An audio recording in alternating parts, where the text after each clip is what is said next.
Quick video on vacuum secondary carburetor tuning. Avoid the urge to put the fastest spring you can out of the box. I'm going to show you a couple quick examples as to why.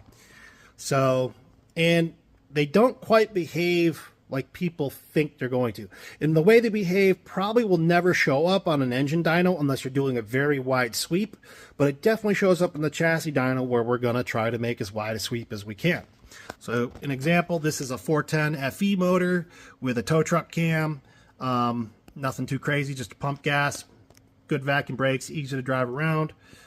Right here you can see the first pull in black, big dip in the meat of the curve. Torque wasn't the greatest. Horsepower is okay considering it's going through a C6 auto, but there's definitely some meat on the bone. So the next pull, the pull in blue, is pulling the air cleaner off, which for those who don't know, that actually slows down the opening rate. So I knew that I needed to put a slower spring in it. And the pull in green was putting the air cleaner back on with the slower spring. So there's some Holley carburetor tuning knowledge dropped on there for you. And then our final numbers were, where were they here? After we did some more tuning and, oh, hold on, these ones. There we go. So we did more fuel system tuning, getting the mixture more trimmed up, and we did more timing tuning with it. And the first pull is at our best number, is 351 on the tire and 495 torque. The torque is actually not that high from the engine. What you're seeing is a flash of the converter here.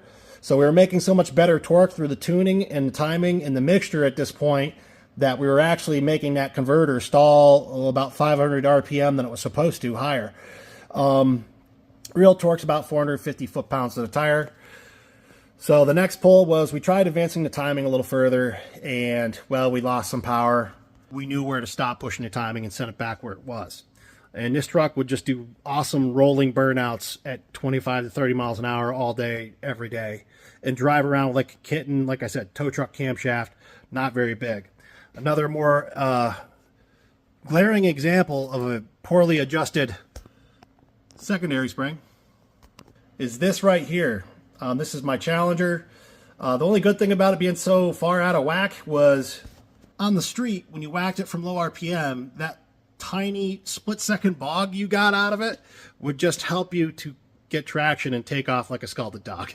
Other than that, I was just throwing away my average power numbers. That's all I got for you today. Take care.